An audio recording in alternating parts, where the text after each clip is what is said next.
as a American citizen, I absolutely refuse to accept that on American soil, journalists and press can be assaulted and intimidated and harassed with impunity.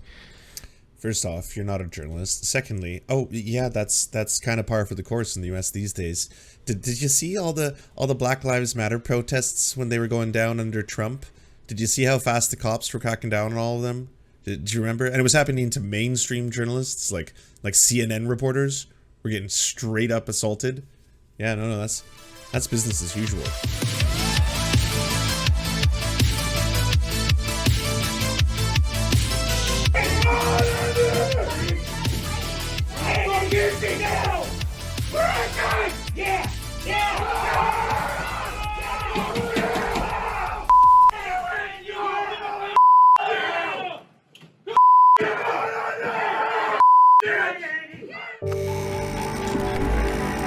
Oh, if you didn't know, that was a bunch of Antifa super soldiers trying to get Andy Ngo to come out of a hotel. Andy Ngo did what Andy Ngo do, which is that he pretended to be an Antifa super soldier for the purposes of causing some chaos, and then he was going to report on it and be like, I'm deeply, exposing the lies that Antifa tries to promote. Black bloc terrorists are free to roam the streets as it is breaking news from Post Millennial comes out. Portland police riot squad, not to be confused with the journalist riot squad, resigns following an indictment of officer.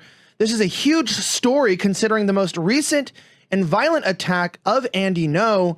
And to talk about the police, Portland, the collapse of American cities, and the madness of it all, I have two amazing guests with some conflicting viewpoints that I'm really excited to introduce. We have Andy Ngo, the author of the New York Times bestselling Unmasked, as well as a journalist and a insane exposer of all things far left.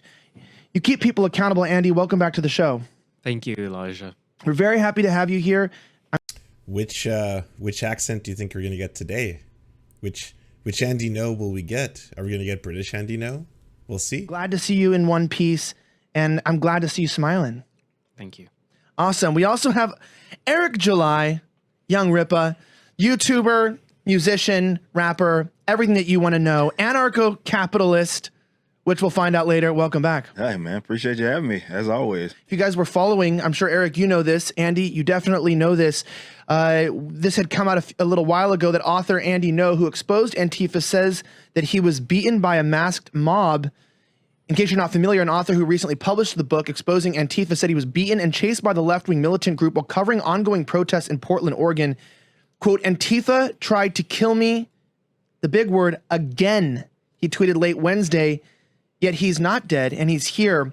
And we're going to talk about all this insanity in just a moment. But before we jump into that, I need to ask a simple question. Nice. Why are 97% of chickens in this country dipped in chlorine? It's kind of gross. It doesn't make any sense.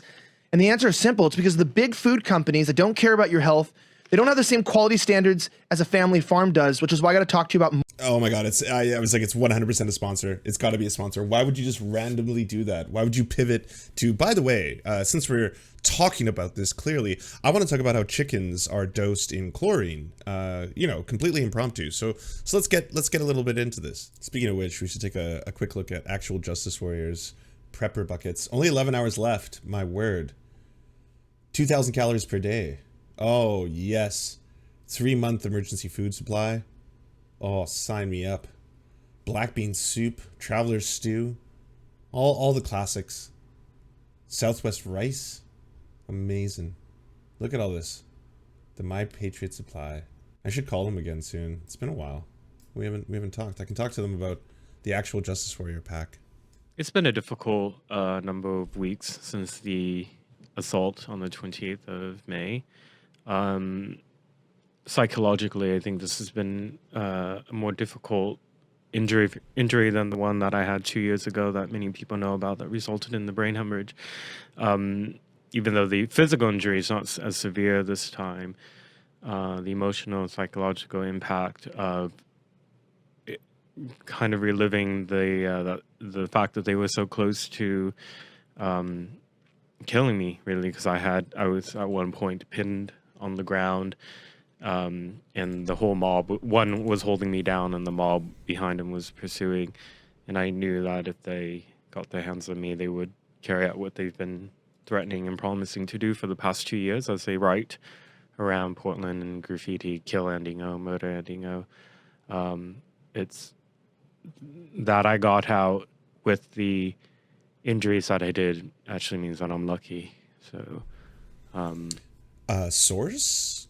Zots? Really? Because I think the source is self-evident. It's Andy Ngo. And Andy Ngo knows. He's gonna need another another think, GoFundMe for this one. You know, a lot of the criticism that I got from people who, broadly speaking, on my side, our side, criticized me for going out there, saying, "Why would you go out to a situation?" One of those people, by the way, was Mr. Tim Pool. Mr. Tim Pool was one of those people who criticized him. You know, broken clock every now and then. But definitely pointed out the fact that everyone is saying the correct thing. Why are you putting yourself directly in danger? That's not journalism, okay? You're basically TMZ. Like, what you're trying to do is instigate an event and then say that you're reporting on it. Like, he dressed up as a member of Antifa, a super soldier, if you will, and then hid amongst them, trying to provoke the story, trying to create it. Situation that you know was dangerous like that. You're referencing Tim Pool? Or others as well? Tim Pool and others. Yeah. Not on your side? Whose side? It's like, what the fuck? What factions are these? Wow. Okay, let them fight. Be diplomatic. And you are Tim Pool's number 4th source when he's reporting. The number 4. Like, if you look down the list of the things that Tim Pool cites, you are the 4th source that he cites most frequently. I have not responded to it really directly, but I will now. I think Portland, as autonomous as it wants to be perceived as, is in the United States of America, and as the child of parents who fled communist tyranny, as a American citizen, I absolutely refuse to accept that on American soil, journalists and press can be assaulted and intimidated and harassed with impunity. First off, you're not a journalist. Secondly, oh yeah, that's kind of par for the course in the U.S. these days. Did you see all the Black Lives Matter protests when they were going down under Trump? Did you see how fast the cops were cracking down on all of them? Did you remember? And it was happening to mainstream journalists, like CNN reporters were getting straight up assaulted. Yeah, no, that's business as usual. And I never gave into the politics of tyranny and terrorism from Antifa from 2 years ago. I continued, and the fruits of that labor is the book Unmasked, which has been, I think, one of the largest efforts at informing the public about the truth about Antifa. And so, yes, it's dangerous, but that's also why it's been so thoroughly ripped apart by everyone being like, this book is utterly ridiculous. We have war correspondents that go into actual war zones and risk life and limb, and that's how we know what we do about conflict zones. And the response from the press should not be to demonize journalists who take that risk.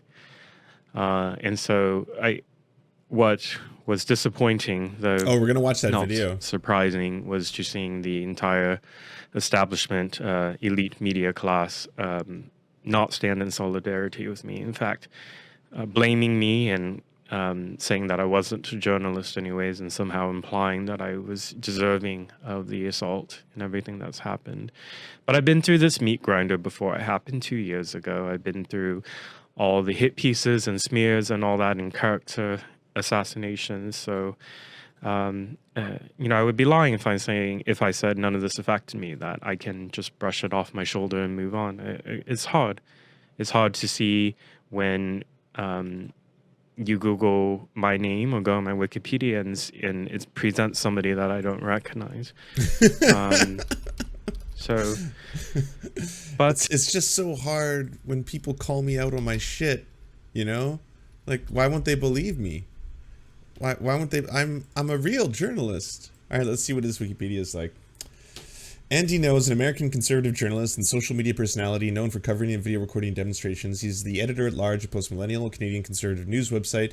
Ngo is regular on Fox News and has published columns in outlets such as The Wall Street Journal and The Spectator. Ngo's coverage of anti-fascist groups and Muslims has been controversial, and the accuracy and credibility of his reporting has been disputed. He has been widely accused of sharing misleading and selectively edited videos, described as a provocateur, and accused of having links with militia right-wing groups in Portland. Bravo, Wikipedia. Bravo. That is a very, very fair description. Well written. Yeah. Ngo has been described as a disciple of James O'Keefe, the founder of Project Veritas, a right-wing activist group known for their lies and slander. Thanks so much for watching, everybody. Can you do the thing, that thumbs up and comment and all those things that help us out in the algorithm that controls every aspect of our lives? Also, if you happen to have a Facebook account, can you delete it?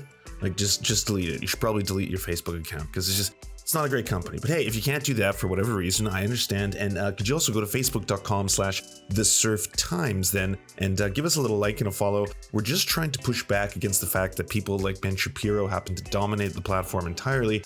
And when everyone asks why do older generations believe the things they believe, one of the problems is the majority of them on social media use Facebook. So to counter that, we're just going to be on there too now. Also, if you happen to have a union or a worker co-op or even a leftist project, podcast, website, Zoom, MySpace, it doesn't matter. We will advertise it for free on this channel. All you got to do is go to weareserfs.com and use the forms that we got there, weareserfs.com.